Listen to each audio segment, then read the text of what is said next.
Alors que quelqu'un me pose la question, même Annelle ne connaissait pas le sujet de message ce matin. Non, je ne connaissais pas. Aimez-vous les uns les autres, c'est sur l'amour. C'est pour ça que j'ai souri quand tu as commencé. Et puis, quand ma soeur a commencé à prier, l'esprit parle. L'esprit parle. Je n'ai envoyé ça à personne. Donc, personne n'était au courant de ce que nous allons, de ce dont nous allons parler ce matin. Aimez-vous les uns les autres. On a eu des sujets ici, j'ai eu à partager des sujets difficiles, certains sujets théologiques qui étaient compliqués, qui étaient controversés. Aimez-vous les uns les autres, ça peut paraître simple, ça peut paraître un peu, oh, mais ça on connaît, on l'a entendu plusieurs fois, on le sait ça. Mais c'est une des choses les moins évidentes de toute la parole de Dieu, la moins évidente. Quand on a demandé à Jésus, mais c'est quoi le plus grand commandement? Il a dit, tu le connais, c'est tu aimeras ton Dieu de tout ton être. Tu aimeras ton Dieu de toute ton âme, de tout ton cœur et de toute ta force. Et de toutes tes pensées. Et le deuxième, pas plus petit, tu aimeras ton prochain comme toi-même. Le commandement nouveau que Jésus donne à ses disciples, l'amour, c'est le moins évident. Et pourtant, c'est le plus important. Quand nous lisons dans Jean excusez-moi, ça marche pas. Ah non, c'est pas. Je dis pas. Jean chapitre 13, nous lisons. Jean chapitre 13, verset 34 à 35. Je vous donne un commandement nouveau. Aimez-vous les uns les autres comme je vous ai aimé.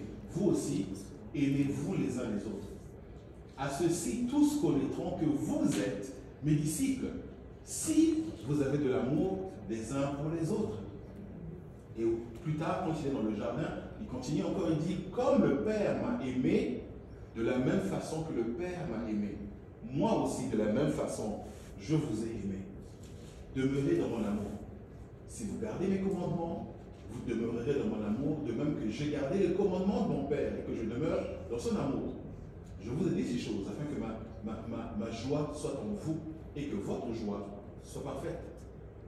Et il reprend encore, c'est ici mon commandement. Aimez-vous les uns les autres comme je vous ai aimé. Il n'y a pas de plus grand amour que de donner sa vie pour ses amis. Vous êtes mes amis si vous faites ce que je vous commande. L'amour de Dieu se voit partout. Et aujourd'hui, on va le voir dans un endroit où on n'avait pas coutume de le voir. On va voir un passage qu'on a lu peut-être plusieurs fois, une histoire qu'on a entendue à l'école du dimanche, qu'on a entendue dans des livres illustrés.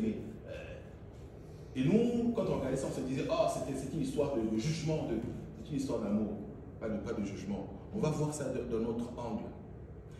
Quand j'étais plus jeune,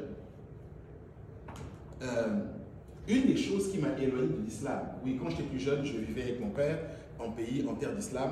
Ma famille est musulmane, mon père était musulman, il est décédé en 2005, en 2006. Et donc j'ai grandi en terre d'islam, dans un pays au Niger, un pays musulman. Et une des choses qui m'a éloigné de l'islam, c'est une phrase que tous les musulmans partout dans le monde disent. Pourquoi ils la disent? Parce que c'est une confession de foi et surtout, c'est l'ouverture de ce qu'on appelle les sourates. Nous, on a des livres dans la Bible, le Coran a des sourates. Okay? C'est l'équivalent des Bibles. Et cette première phrase-là est l'ouverture de la toute première sourate. Et cette phrase-là, on la dit tout le temps. Quand je grandissais, on la disait avant de manger, on la disait avant de voyager, on la disait avant de commencer la prière. On la disait partout. Voilà cette phrase. Mon Dieu.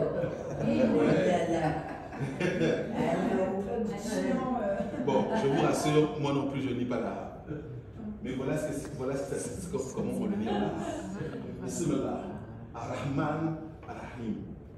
Et en français, c'est au nom d'Allah, le tout miséricordieux, le très miséricordieux. Cette phrase-là, si vous avez vu un livre, si vous avez vu un film ou un documentaire ou n'importe quoi où on parlait, où on voit les musulmans faire la prière, vous l'avez entendu au moins une fois. Parce que ça, c'est tout musulman connaît ça. Ok? Tout musulman connaît ça. Avant de manger, dès qu'on se lave les mains, on commence à manger. Bismillah. On ne dit pas tout le reste, mais au moins Bismillah. Bismillah, Bismillah. On le répète à toutes les sauces. Et moi, c'est cette phrase-là qui m'a éloigné de l'islam, qui a fait que j'ai dit, c'est pas pour moi. C'est pas là que j'ai trouvé Dieu. Pourquoi? Mais parce que quand j'étais jeune, on m'a appris, on m'a inculqué que Allah, il est tout miséricordieux et qu'il est très miséricordieux. Deux fois. Tout miséricordieux, très miséricordieux. Et la nuance des deux là, le tout miséricordieux, il est miséricordieux envers toute la création. Le très miséricordieux, il est miséricordieux envers les croyants. Donc, Allah est miséricordieux. Ça, c'est sa carte de visite. C'est ce qu'il est. Et moi, en grandissant, la miséricorde, là, je ne la voyais pas. Moi, dans les rues de Niamey, là, je ne voyais pas la miséricorde. Dans le langage parlé, je ne voyais pas la miséricorde. Je ne voyais pas ça. Dès que quelqu'un, on te tapait un peu au pied, on te faisait quelque chose, tout de suite, c'était la colère qui montait. Il fallait se venger, On était une société au Niger, on est une société, les Nigériens ne sont pas très, comment on appelle ça, ne sont pas très... Loquace.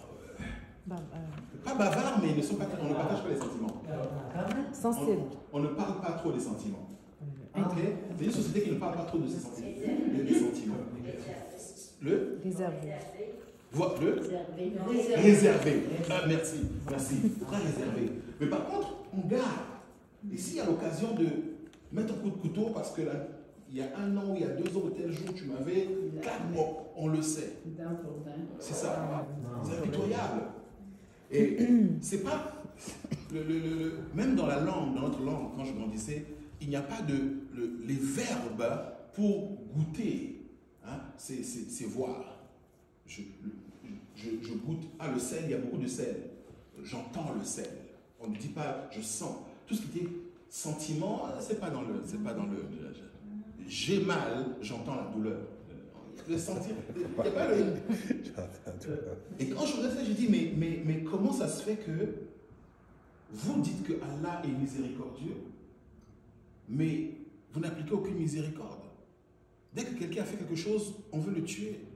Par exemple, moi en grandissant, on disait que si quelqu'un devient apostat, normalement en islam, quelqu'un qui sort de l'islam doit être lapidé. On doit le tuer. Bon, nous au Niger, on était un peu plus tolérants, on ne tuait personne, mais religieusement, il y avait une intolérance incroyable. J'ai dit, mais où est la miséricorde?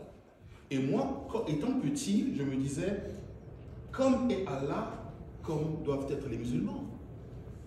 Alors, soit vous me mentez, que Allah n'est pas miséricordieux, c'est pour ça que vous n'êtes pas miséricordieux, ou Allah est réellement miséricordieux et votre religion ne vaut rien, parce que vous ne la suivez pas finalement. Aucun de vous ne la suit. Il y a un décalage entre ce que vous me dites et puis moi ce que je vois. Et c'est ça le problème. Quand une pratique religieuse invalide ce qu'elle confesse de sa bouche, elle n'a plus aucune puissance. Aucune puissance. Et c'est pour ça que Jésus dit ici, il dit que c'est à ça qu'ils reconnaîtront que vous êtes mes disciples. Ce n'est pas aux théories.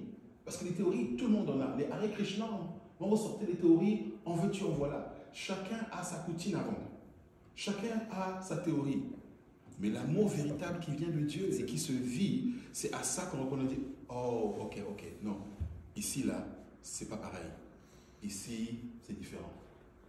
Ici, j'ai été accueilli. Ici, j'ai été reçu. Ici, on se parle. On peut se blesser. On peut se dire des mots, des fois, qui dépassent notre pensée. C'est normal, on est des êtres humains. Des fois, on peut se lâcher et puis s'oublier. Et puis dire des paroles qu'on regrette. Mais on se parle, on demande pardon, on se réconcilie. Quand Jésus dit « Aimez comme je vous ai aimé », comment Dieu aime? Des fois, c'est quelque chose qui est pour nous, mais même quand on dit « car Dieu a tant aimé le monde », voici comment Dieu a aimé le monde, qu'il a donné son Fils, il y a des choses qui sont pour nous qui restent ça reste pour nous des fois arbitraire, ça reste pour nous comme un nuage. On ne se rend pas compte vraiment C'est quoi réellement? C'est à quel degré? À quel point? À quel point il nous aime? À quel point moi il m'aime? Parce que sincèrement, quand on se regarde, des fois on se trouve... On ne prie pas assez, on ne prêche pas assez, on ne sert pas assez, on n'est pas assez bon, on n'est pas assez gentil. On n'a pas assez de pensée chrétienne. Combien de fois on a pensé à un frère ou une soeur, et puis dans le cœur on avait... puis après on se dit, je ne devrais pas penser des choses comme ça. Ou je ne devrais pas dire des choses comme ça. Mais bon, on l'a dit tout le monde, c'est sorti quand même. Combien de fois? On est humain. Et c'est difficile pour nous, vraiment, naturellement, de penser qu'un Dieu comme ça, qu'est-ce qu'il a à aimer? Qu'est-ce qui est aimable en nous? Et c'est ça, parce que c'est sa nature, simplement. Regardez. Regardez. Dans la Genèse, quand Dieu forme Adam, quand il dit et il forma Adam, le mot hébreu pour former, c'est le même mot qu'on utilise quand on crée un objet artistique. C'est pas un tas qu'on fait. Ah, c'est bon, merci, au revoir. Non. Le mot que l'hébreu utilise là-bas, c'est le mot il a sculpté. C'est le même mot qu'on utilise pour sculpter. Quand on fait quelque chose de beau et qu'on dit, oh, ça c'est bon. C'est comme ça qu'il a formé Adam. Regardez. Genèse chapitre 4. Verset 8. Cependant, Caïn, et l'histoire de Caïn et Abel, ce sont les premiers frères, les fils de Adam et Ève, les deux premiers fils de Adam et Ève, Caïn et Abel. Caïn et Abel ont offert un sacrifice. Le sacrifice de Caïn a été refusé. Le sacrifice d'Abel a été accepté. Pourquoi? Parce que Caïn était mauvais, c'est tout. Et Abel, lui, c'était un serviteur de Dieu. Le sacrifice d'Abel a été accepté par Dieu. Le sacrifice de Caïn a été rejeté. Et Caïn, Dieu a dit à Caïn, écoute, ne le prends pas aussi mal, d'accord? J'ai rejeté ton sacrifice, mais écoute, agis bien, redresse tes voies, ok? Si tu agis bien, regarde, ton sacrifice là, je vais l'agréer également. Change ta façon de faire. Et Caïn, lui, il a entendu, c'est rentré dans une oreille et c'est sorti de l'autre. Et voilà ce qui est arrivé. Caïn adressa la parole à son frère Abel. Mais comme ils étaient dans les champs, Caïn se jeta sur son frère Abel et le tua. Et l'Éternel dit à Caïn, où est ton frère Abel? Il répondit, je ne sais pas. Suis-je le gardien de mon frère? Et Dieu dit, qu'as-tu fait? La voix du sang de ton frère crie de la terre jusqu'à moi. Maintenant, tu seras maudit de la terre qui a ouvert sa bouche pour recevoir de ta main le sang de ton frère. Quand tu cultiveras le sol, il ne te donnera plus sa richesse. Tu seras errant et vagabond sur la terre. Caïn dit à l'Éternel, mon châtiment est trop grand pour être supporté. Voici, tu me chasses aujourd'hui de cette terre. Je serai caché loin de ta face. Je serai errant et vagabond sur la terre. Et quiconque me trouvera, me tuera. L'Éternel lui dit, si quelqu'un tuait Caïn serait vengé 7 fois. Et l'Éternel mit un signe sur Caïn pour que quiconque le trouverait ne le tuera pas. Puis Caïn s'éloigna de la face de l'Éternel et habita dans la terre de Nod, à l'Orient, à l'est de l'Éden. On voit Caïn ici, là. Caïn n'était pas quelqu'un de bien. Il dit à son frère, écoute, viens avec moi dans les champs, on va aller faire un truc, viens juste te montrer quelque chose. Il amène son frère dans les champs, une fois là-bas, il tue son frère. Et il revient, Dieu lui demande, où est ton frère? Non seulement il ment à Dieu en disant, je ne sais pas. Et ensuite, il est insolent en disant, mais quoi? Est-ce que moi je suis le gardien de mon frère? C'est un meurtrier, c'est un menteur, il est insolent. Et qu'est-ce que Dieu fait dedans? Cette histoire, on l'a peut-être lue plusieurs fois. Et à chaque fois, on se dit, et Dieu l'a puni. Dieu a mis sa condamnation sur Caïn. C'est comme ça qu'on a toujours lu cette histoire. En tout cas, pour moi, c'est comme ça que je l'ai toujours lu, jusqu'à ce que je la lise mieux. Premièrement, la punition de Caïn ne vient pas de Dieu. Caïn est puni. Mais regardez bien l'histoire. Dieu ne dit pas à Caïn, moi je te maudis. Dieu met Caïn en face des conséquences de son acte. Ce que tu as fait a des conséquences. Parce que la terre a bu le sang de ton frère, Abel, innocent, la terre, elle, te maudit. Et désormais, elle ne t'écoutera plus, elle ne t'obéira plus, tu n'as plus de... Dieu ne dit pas que c'est moi qui te frappe. Relisons bien le texte. Il dit, c'est la terre, ce que tu as fait, la terre t'a maudit. Tu ne trouveras nulle part sur terre une autre terre agricole. Plus jamais. Plus jamais.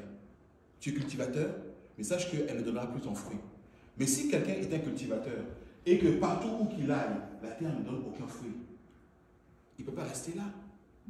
Il devient vagabond, de fait, mais parce que ça ne sert plus à rien, mais qu'il reste là dans un champ. Il va manger quoi? Il va vivre de quoi?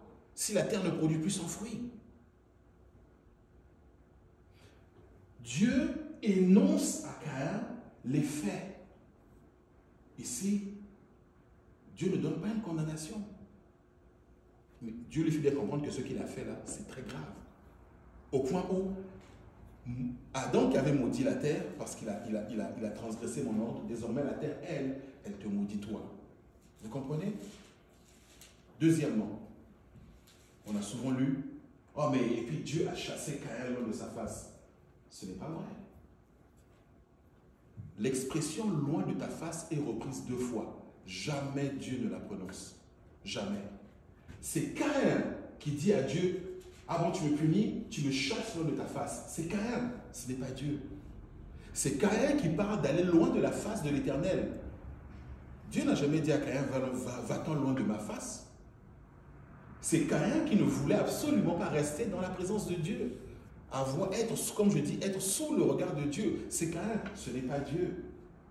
Et c'est Caïn ensuite qui part et qui s'éloigne de Dieu. D'ailleurs, la ville qu'il fonde, c'est un peu comme pour se moquer un peu de Dieu. Nod. Nod signifie errance. Il dit, tu me rends errant, ben, je me crée une ville. D'ailleurs, tu sais quoi? Je vais l'appeler errance. C'est Caïn. Et c'est Caïn qui dit que tu me chasses aujourd'hui de cette terre. Caïn ne se repent pas. Caïn n'a absolument aucun repentir. Il n'a absolument aucune vérité en lui. Et maintenant, face à ça, qu'est-ce que Dieu fait? Première des choses, Dieu met une marque sur Caïn. Il dit, je veux mettre une marque sur toi. Pour que ceux qui te trouveront parce que tu es devenu vagabond là, ne te tuent pas. Dieu met une marque sur Caïn. Et dans la Bible, il n'y a que deux endroits principaux où il est question de marque qui est mise sur le front que Dieu met sur le front de quelqu'un. Le premier, c'est dans Ézéchiel, chapitre 9. L'Éternel dit, passe au milieu de la ville, au milieu de Jérusalem, et fais une marque sur le front des hommes qui soupirent et qui gémissent à cause de toutes les abominations qui se commettent. Et à mes oreilles, il dit aux autres, passez après lui dans la ville, frappez, et que votre œil soit sans pitié, et n'ayez point de miséricorde. Ça veut dire frapper ceux qui n'ont pas ma marque. Tuez, détruisez les vieillards, les jeunes hommes, les vierges, les enfants, les femmes, mais n'approchez pas de quiconque aura sur lui la marque, et commencez par mon sanctuaire. Ils commencèrent par les anciens qui étaient devant la maison. Une autre fois où il est question de marque, c'est dans Apocalypse. Et il lui dit, ne faites point de mal à la terre, à la mer et aux arbres, jusqu'à ce que nous ayons marqué du sceau le front des serviteurs de notre Dieu. Chapitre 14. Et voici, je regardais, l'agneau se tenait sur la montagne de Sion, et avec lui les 144 000 personnes qui avaient son nom et le nom de son père écrit sur le front. C'est un signe d'appartenance. On le fait à ceux qu'on aime. Dieu le fait à ceux qu'il aime. Et dans l'Apocalypse, le diable aussi le fait aussi, à ceux qui sont à lui. Ils reçoivent une marque de la bête, parce qu'ils sont à lui. C'est un signe d'appartenance. Et voilà que Dieu, ce qu'il fait, il met une marque sur, Dieu lui-même met une marque sur le front. Et beaucoup ont lu comme cette marque-là, oh, c'est une punition, c'est une malédiction. Mais pourtant, toutes les autres fois où Dieu a mis une marque, c'était pour protéger. C'était pour garder. Et là, c'est pour protéger d'ailleurs, il le dit. Alors pourquoi est-ce qu'on comprend que oh, c'est une malédiction? Qui dit ça? C'est pas les Écritures. Non seulement Dieu met une marque sur ce Caïn-là, mais il fait plus que ça. Pour ceux d'entre nous qui ont lu l'Ancien Testament, vous saurez que, on sait que dans l'Ancien Testament, quand quelqu'un tuait quelqu'un, Si je tue quelqu'un et que je fuis la scène et puis je vais dans une autre ville, dans la coutume, et ce n'est pas que les Hébreux, hein, c'était tout le Moyen-Orient de l'époque, c'était comme ça, la famille va désigner quelqu'un. La famille va désigner Sébastien. En me disant, Sébastien, on te désigne comme le vengeur du sang. Tu es le vengeur. Et la famille, la société, sait que Sébastien a été désigné comme le vengeur du sang, et Sébastien est envoyé à la poursuite. Si Sébastien m'attrape et me tue, il ne peut pas être condamné. Parce que c'est le vengeur du sang. Et Dieu a dit, mais si quelqu'un tue par inadvertance, je ne sais pas moi, vous êtes en train de travailler, tu tombes, et puis j'avais un truc dans la main, ça tombe, ça te tue, je n'ai pas fait exprès, et je fuis, il dit, je mets en Israël des villes de refuge, où dans ces cas-là, si c'est par inadvertance, il peut fuir le vengeur du sang.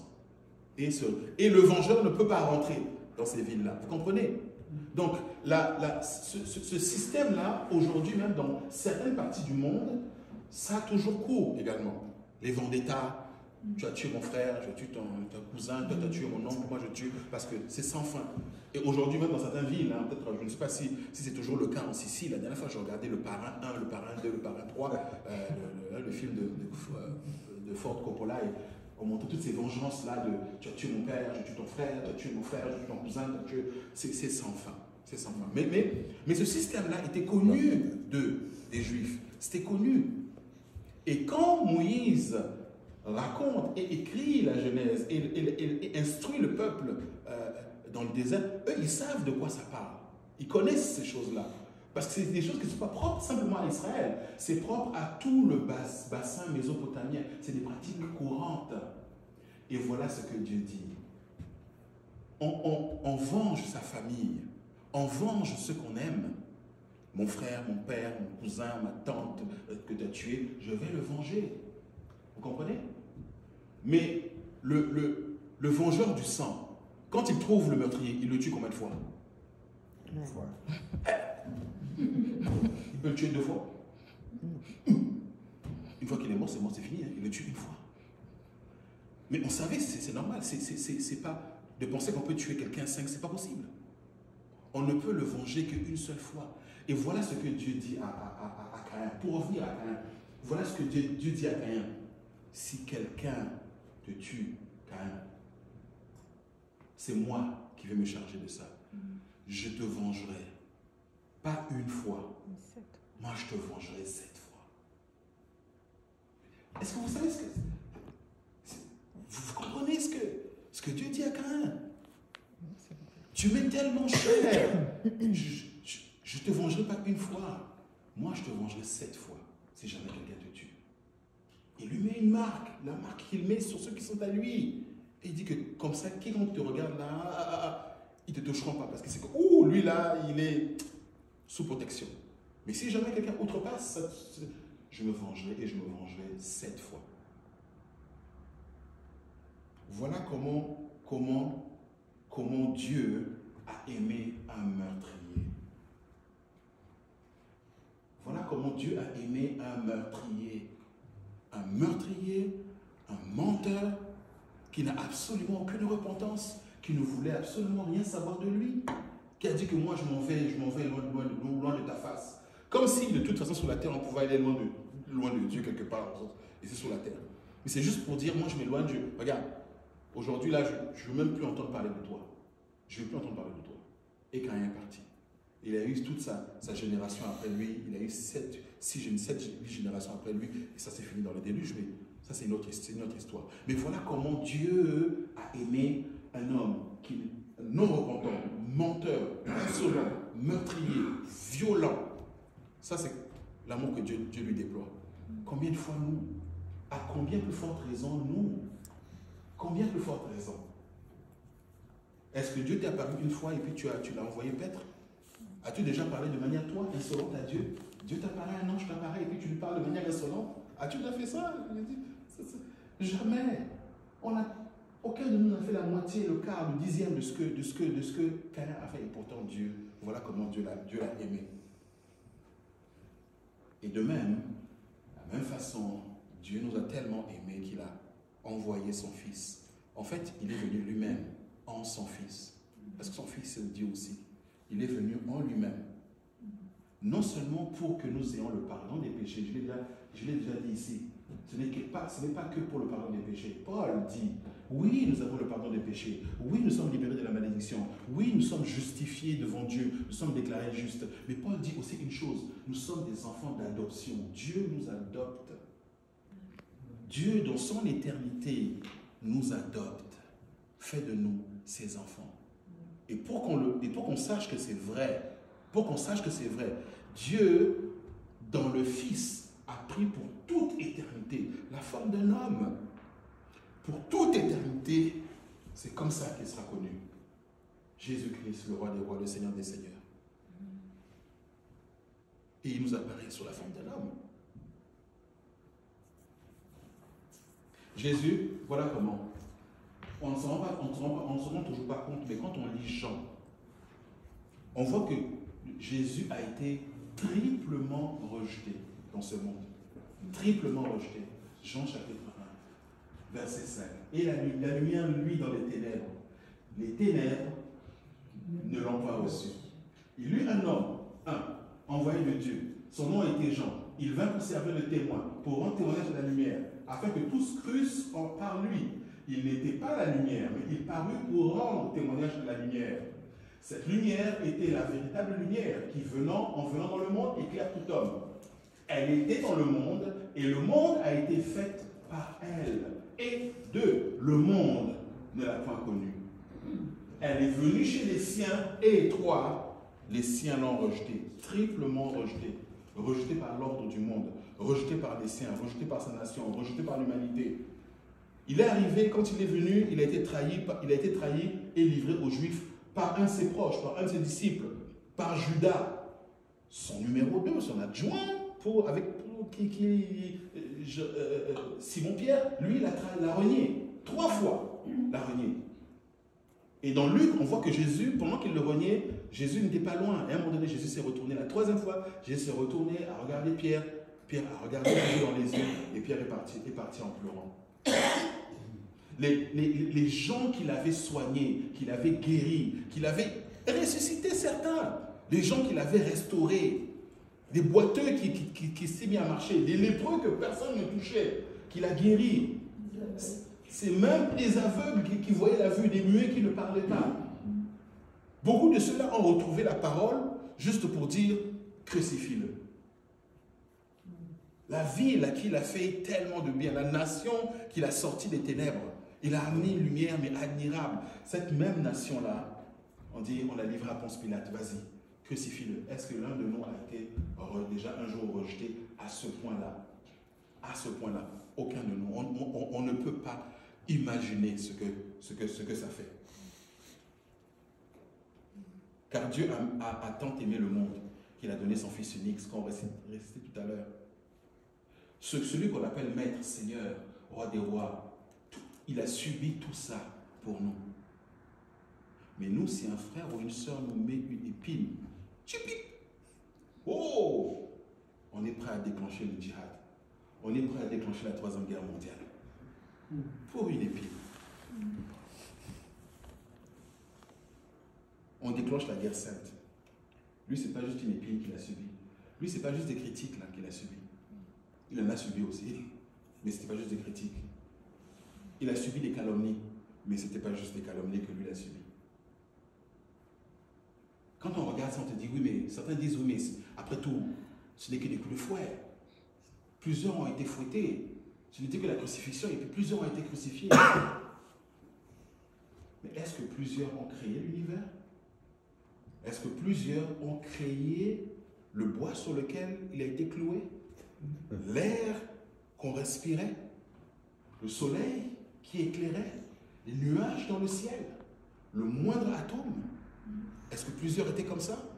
Est-ce que plusieurs ont quitté la gloire immortelle, éternelle, et pris la chair et le sang, avoir faim, avoir soif, être... Plusieurs ont subi ça. Lui que tout Israël, même ses détracteurs, l'appelaient quand même Rabbi. Non, quand vous lisez, Ouais, même ses détracteurs, oui, Ouais. même ses détracteurs l'appelaient quand même rabbi. Oui ou non? Même ceux qui voulaient sa mort, ils disaient quand même rabbi, parce qu'on reconnaît quand même que, bon, oui, quand même. Mais est-ce que vous savez que quand on vous crucifie, vous ne gardez pas vos habits? L'image chrétienne, quand on peint les peintures, on garde l'habit parce qu'on ne veut pas ne pas couvrir le Christ. Mais le crucifié n'est pas d'habit. Hein. On vous crucifie nu comme un verre. Et on vous garde là-bas très longtemps, pas juste le soir, on vous garde là-bas longtemps. Pour que vous ayez le temps de vous vider complètement sur vous. Pour vous humilier encore plus. C'était ça le but de la croix. Est-ce que beaucoup ont subi, sont partis de cette gloire-là à une honte comme ça? Très peu. Très peu. Il y en a juste un. Et c'est pourquoi je veux dire, regardez, on est des êtres humains tous. On est des hommes, on est des femmes, on est des êtres humains. On n'est pas des anges. J'ai souvent l'habitude de dire, les enfants de Dieu ne sont pas des anges. C'est un jeu de mots, mais c'est vrai. Nous avons une nature humaine également. Nous sommes de chair et de sang. Et il arrive qu'on parle mal, qu'on réagisse mal. Il arrive des fois qu'on oublie, qu'il y a un frère ou une soeur qui souffre, qui est malade et qu'on ne le visite pas. Des fois, ce n'est pas parce qu'on ne veut pas la visiter, mais simplement parce qu'on avait oublié, on avait autre chose. Il y avait autre chose qui était dans notre esprit. Et ce frère-là, cette soeur-là peut se sentir blessée par ça, peut se sentir abandonnée. Mais ce n'est pas une raison pour dire, mais moi je ne veux plus rien savoir de toi. Et puis, à Corinthe, l'église était tellement divisée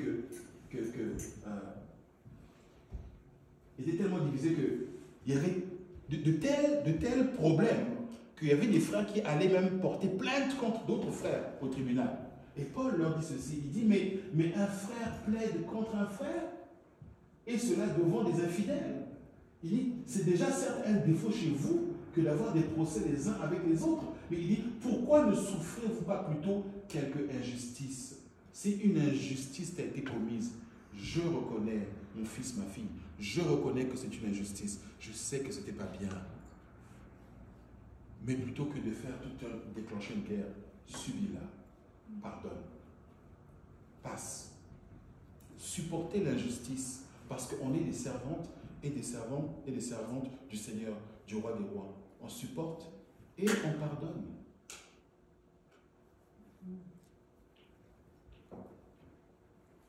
Quand Jésus-Christ, je lisais le symbole des apôtres, c'est une récitation, une prière, une confession de foi que les premiers chrétiens récitaient souvent avant leur baptême ou pendant les cultes au IIIe siècle. Et il disait que Jésus-Christ a été crucifié, il est mort, a été enseveli et descendu aux enfers. L'Église catholique a repris aussi ce symbole-là. Le troisième jour, il est ressuscité, il est monté aux cieux et il est assis à la droite de Dieu le Père Tout-Puissant. D'où il viendra juger les vivants et les morts. Ce temps-là, Jésus a inauguré un moment précis de l'histoire. Quand il s'est assis sur le trône de gloire de son Père, quand il est monté au ciel, il s'est assis, il va revenir. Mais entre les deux moments-là, nous vivons dans cette période-là. Nous vivons dans cette période-là. Un moment où Christ s'est assis et il s'apprête maintenant à revenir dans ce monde-ci. Une fois qu'il reviendra, c'est échec et mat. C'est terminé. Mais pendant qu'il n'est pas, pas encore revenu, c'est un temps, non seulement pour le monde de se repentir et de venir à lui, mais c'est aussi un temps pour le perfectionnement des saints. Amen. C'est un temps qui nous est donné pour nous perfectionner, pour grandir. Si aujourd'hui je n'arrive pas à gérer un ou deux frères, qu'est-ce qui va se passer quand Dieu va me dire, je t'établis sur toute une nation.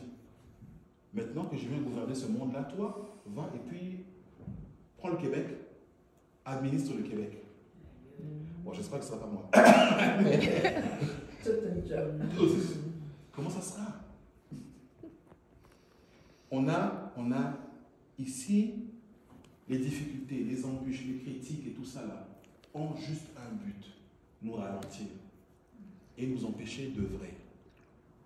Jésus, dans beaucoup de ses paraboles, il donne cette image-là, il dit, avec les trésors injustes, ce qui est ici, là, achetez-vous des trésors dans le ciel. Achetez-vous les trésors dans le ciel. Dépêchez-vous. L'investissement a un terme. L'investissement, ben, c'est l'investissement a un terme. Les occasions d'investissement ont un terme. Quand on vit, on prépare sa retraite. On prépare son CELI, on prépare son rêve, non? Et si on ne prépare pas son rêve, on prépare quelque chose qu'on va laisser à nos enfants, non? Ou nos petits-enfants, oui ou non? On pense à ça. C'est quelque chose qui pour nous est naturel. Qu'est-ce que je vais laisser derrière? On pense à ça. Je vais laisser ceci à mes enfants. Il faut que quand je parte, que ma femme s'assure que ma femme qu'elle ne soit pas dans le trouble, que mes enfants ne soient pas dans le trouble. En tant que mère de famille, père de famille, on pense à ça. Grands-parents, on pense à ça. Je veux que ceux qui restent après moi, ben, qu'ils soient quand même, je ne veux pas qu'ils soient le milliardaire, c'est pas mon problème, mais qu'ils soient à l'abri au moins. Oui ou non? Je pars tranquille parce que je sais que ceux que je laisse derrière ne sont pas à la rue. On prépare ce qui est devant. Et souvent, on ne fait pas attention à préparer ce qui est encore plus important, c'est notre éternité. On ne la prépare pas. Le rêve que j'ai partira, ça finit là, ça passe pas là. Il n'y a pas de taux de change. Il n'y a pas de change de rêve avec l'éternité, ni de CELI. Ça ne marche pas là, ça ne dépasse pas le voile de ce monde-ci. Ça va rester ici. L'argent, l'or, les barreaux, les machins d'or, tout ça là, ça va rester ici. Et quand on regarde combien de jours il nous reste, moi je suis bientôt la cinquantaine, quand je regarde statistiquement, 40 ans. Et si je considère l'âge auquel mon père il est décédé, 20 ans. C'est plié. Ah oui. Non. Statistiquement. Enfin, on n'est pas d'accord. Oui. Statistiquement. Il nous reste finalement peu de temps sur cette terre. Peu de temps. On a peu de temps pour dire, regardez, Seigneur, je suis imparfait, mais regarde, j'ai fait de mon mieux. J'ai fait de mon mieux. J'ai fait de mon mieux. Nos enfants se souviendront de nous, c'est sûr. Papa, maman, voilà mon père, ma mère. Nos enfants se souviendront de nous.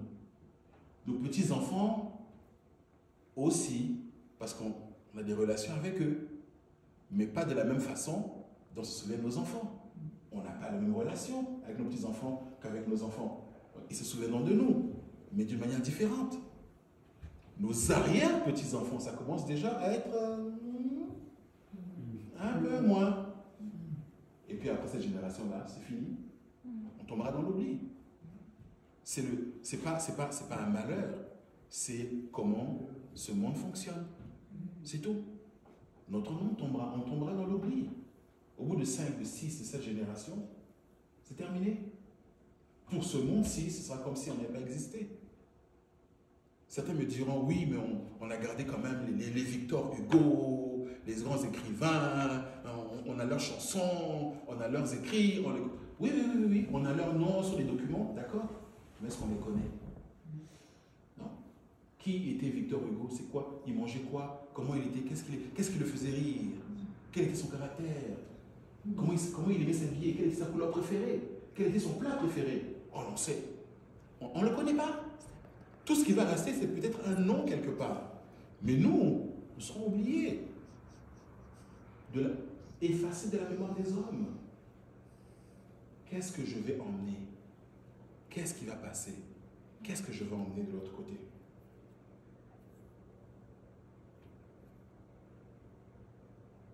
Ça, c'est Hébreu. On va finir par ça. Hébreu chapitre 6, verset 10. Car Dieu n'est pas injuste pour oublier votre travail et l'amour que vous avez montré pour son nom, rendant encore des services pour ça. Et le travail et l'amour. Le travail et l'amour. Et moi je dirais encore le travail dans l'amour. Votre œuvre. Et ça ne sera pas oublié. Est-ce que vous avez entendu parler de Évodie et Syntyche? Ce nom vous dit quelque chose? Évodie et Syntyche. Philippiens chapitre 4. Est-ce que quelqu'un peut me lire ça? On va terminer là. Philippiens chapitre 4, verset 2. Dès que quelqu'un a le verset, s'il vous plaît, lisez tout ça à haute voix. Philippiens chapitre 4, verset 2. La première personne qui... J'exhorte, il vous dit, et j'exhorte Saint-Tiche à être d'un même sentiment dans le Seigneur. Ah, ça c'est la lettre de Paul aux Philippiens, à l'église de Philippe. Dans les évangiles et dans le Nouveau Testament, Philippe est une des rares églises où Paul n'a vraiment pas grand-chose à reprocher. L'église de Philippe est une église plus ou moins modèle. Il n'y a vraiment aucune hérésie à corriger. Et puis Paul les loue. Paul en parle. Et Philippe l'a beaucoup aidé dans le ministère, a établi des églises partout. Et Paul garde une affection, quand vous lisez la lettre aux Philippiens, Paul a une affection débordante pour l'église de Philippe. Et là, on arrive au chapitre 4. Et il parle de ces deux femmes, Évodie et Syntyche. Tout ce qu'on retient, c'est qu'elles se chicanaient. 2000 ans plus tard, tout ce qu'on connaît d'Évodie et Syntyche, c'est qu'elles se chicanaient. Hey, je lis ça. Moi, ça me fâcherait un peu quand même, non? Hein? C'est aussi pur que c'est écrit. C'est écrit! Pour nous donner une leçon. C'est pour nous enseigner. Mais pour ces deux-là, ça c'est le témoignage qu'elles ont. Vous vous imaginez, on arrive dans l'éternité, on me dit, Yann, oui, ah, je te présente Évodie. Ah! Oui, c'est celle-là. Ah oui, Sérieux? je me souviens. Ah oui, ah, c'est... Ah! Et à chaque nouvelle présentation, ah! Ah! Really? Donc c'est ça. On en rit, mais c'est pas drôle. C'est pas drôle. On en rit, mais c'est pas drôle. C'est ça leur témoignage, c'est ça leur testament. That's it. Non, mon nom est écrit dans la Bible. Et puis c'est ça qui est écrit. Ah, il a pété sa coche. Non. Mettez une gomme, mettez quelque chose. Elles se sont réconciliées, c'est sûr. Ok, Clément a écouté, certainement écouté Paul, et puis leur a fait se réconcilier. Mais c'est resté. Vous comprenez où je veux en venir? Ça reste. Dieu donne une grâce spéciale dans cette église-là. Vous le savez mieux que moi. On a été moins que ça ici, n'est-ce pas? Bien moins que ça. Michel il me raconte souvent, parce que des fois il oublie que je me l'a raconté. Donc il me la raconte beaucoup. D'une réunion qu'il a eue avec vous, avec quelques-uns de vous. Et dans cette réunion-là, Michel a demandé, est-ce que vous voulez qu'on ferme l'église? Et puis bon, c'est fini. Et quelqu'un a dit, non, c'est pas ça qu'on veut. C'est pas ça qu'on veut. Est-ce que vous vous en souvenez? Je ne sais pas si certains d'entre vous se rappellent de cette réunion-là. Là. Il dit, ce n'est pas ça que nous voulons. Michel Habib. Il dit, non, c'est pas ça que nous voulons. Une poignée. Voir la gloire de Dieu. Exact. Amen. Ah, qu'est-ce que ça se souvient? On se souvient très bien. Et Dieu a répondu. Dieu a répondu. Dieu répond. Il y a une grâce spéciale. J'aimerais que vous la voyiez. J'aimerais que vous vous en rendiez compte. Je n'ai appelé personne. Je n'ai communiqué à personne avant de préparer cet enseignement-là. D'ailleurs, ce n'est pas cet enseignement-là, Annelle va vous le dire, ce n'est pas cet enseignement-là que je vais donner. C'est un tout autre. Et j'avais pas beaucoup de temps. Il dit, bon, et là, Annelle me dit, mais qu'est-ce qu'il y a? Il dit, il faut que j'en fasse un autre. Il dit, pourquoi? Il dit, le Seigneur veut que je fasse un autre. Et j'ai dû en faire un autre. Rendre ce, et puis en faire un autre. C'est pas lui. Et là, j'arrive ce matin à mon frère, il est sage. Gloire à Dieu. Que dire d'autre? Dieu parle à son Église, il nous parle. Amen. Et si ce matin, mon frère, ma soeur, tu as un quelconque problème avec un frère, avec une soeur, va la voir, demande-lui pardon. C'est pas moi, c'est pas grave. C'est pas ma faute, c'est pas grave. C'est pas grave. Demande-lui pardon. Réconcilie-toi avec ta soeur, réconcilie-toi avec ton frère. Dieu a à faire de grandes choses dans cette assemblée-là, par cette assemblée-là, a à faire de grandes choses. Et souvent, ces petits trucs piquent entre nous, là, ça ne fait que retarder la venue de Dieu. C'est du bruit, c'est juste de la gêne pour mettre des embûches devant nous. Et si tu penses que tu n'es pas digne de l'amour de Dieu, que tu n'es pas digne d'être aimé par Dieu, bienvenue au club. Prends un ticket. Prends un ticket. Parce que la file de ceux qui le pensent là, elle est longue. Je suis indigne, le premier, mais je connais mon Dieu. Et il m'aime avec passion. Il m'aime quand je suis à terre, quand je suis debout, quand je me couche, quand je parle mal. Il m'aime. Et aujourd'hui, si tu n'as jamais fait ce pas-là, de venir à lui, de regarder à la croix et de dire, ton fils que tu as envoyé sur la croix, il est mort, j'accepte qu'il soit mort pour moi. J'accepte qu'il a pris mes péchés. Devant toi, je ne suis pas acceptable, mais par lui, je le suis. Ses péchés me lavent. Mes péchés sont lavés par son sang. Si ce matin, tu crois ça, tu as la vie éternelle en toi. Et tu verras les signes dans ta vie qui vont commencer à changer. Pas besoin de sauter au plafond, pas besoin de danser un twerk, ou des choses comme ça.